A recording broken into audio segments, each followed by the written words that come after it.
Now, the future of our sector very clearly lies in greater integration with terrestrial, wired, and wireless networks.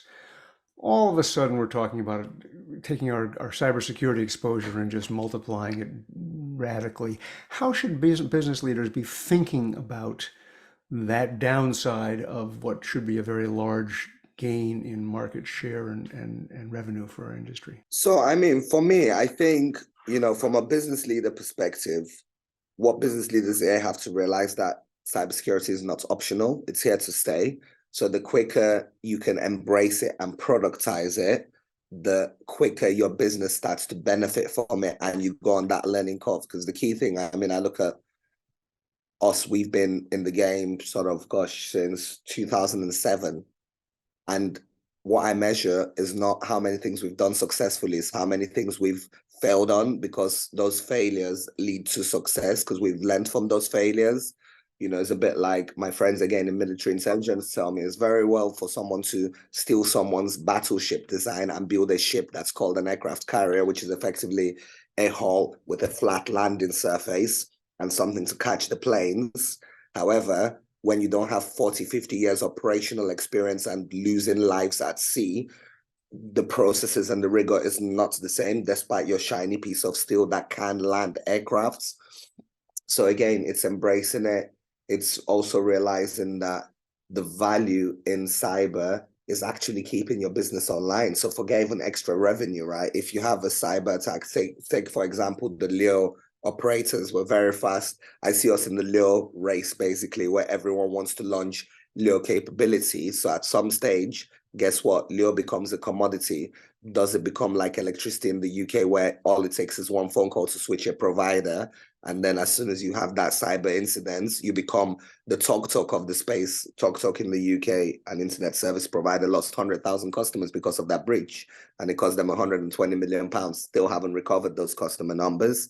And churn is hard because at the moment, our industry, churn is not that easy because you're investing in a fixed dish. There's an engineer, you might have 5,000 outstations, but as communication devices have satellite chips embedded in them, that stickiness becomes less. So if you look at your Porter's Five Forces business analysis, that sticky of it's hard for new market entrants, it's hard to switch. The consumer once trusted, it erodes. So the consumers are looking at reliability, because if we look at the history of satellites, you use satellites for sort of reliable, critical communications, from back to the phones, to the VSAT terminals, to things that are in rugged places. And what I do actually see in the satellite space is the fact that from a CNI perspective, satellite is becoming a really good backup link, because if you look at what's happening in the geopolitical world, you have ships that are surveying fiber cables with the potential to cut them and disrupt fiber. When that happens, you need an out-of-band network. So all of a sudden, satellite fills that capacity. When you then look at the sort of launch capability being developed in the industry at pace with things like Super Heavy, which hopefully should go live in the next couple of years, then what does it take? I talked to some of my colleagues in the LEO space and they're like, well, we don't really care if we lose 10 spacecraft because we can launch them up in an hour. So it doesn't really bother us on that loss. So they've designed the networks to be resilient, taking in those hits from space debris, radiation, and all that coverage. So I think satellite cyber is very much there to stay, and it's a huge value add, because businesses will soon realize that need critical comms, like banks. Banks always had VSAT links, and then they went through the phase of, we're going to remove our VSAT links because guess what? We've got the internet, and then we've got this dedicated fiber line. But when that fails, where there's a digger in the road, typical outages, then it's satellite. The next thing people are going to look at is, right, so what can interfere with my satellites? Is it solar flare? Well, that's between us and God. We need to develop technology to sort that out. That's Mother Nature.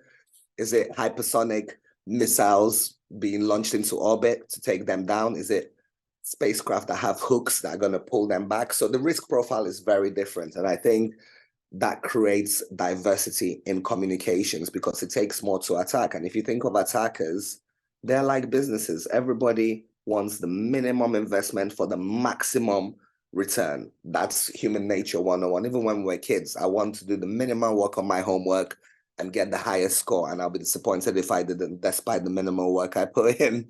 So I think for me, the key thing is business leaders need to realize that it's a strategic advantage. They need to lean into it. They need to get the right experts around them who speak business, because for a long time, my profession, we've said business don't understand us, but I think that's actually wrong. We need to understand the business and take them on that journey in their language, just like we raise family, basically. Well, Dennis, thank you. That has to be it for now.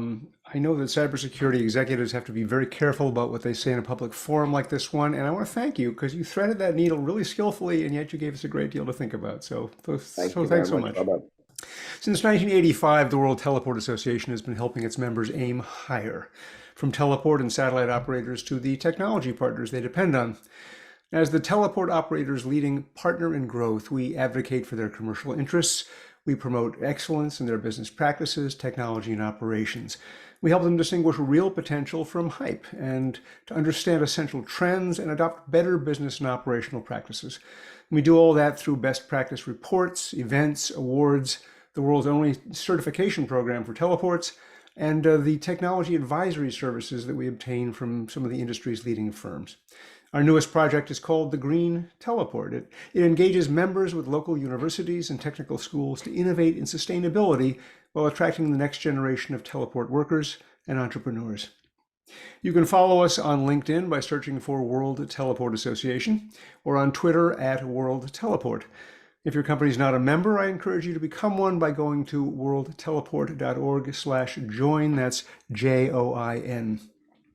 Thanks again to WTA's industry leader members, Eutelsat, Intelsat, Kratos Defense and Security, Liquid Intelligent Technologies, and SES for supporting our program.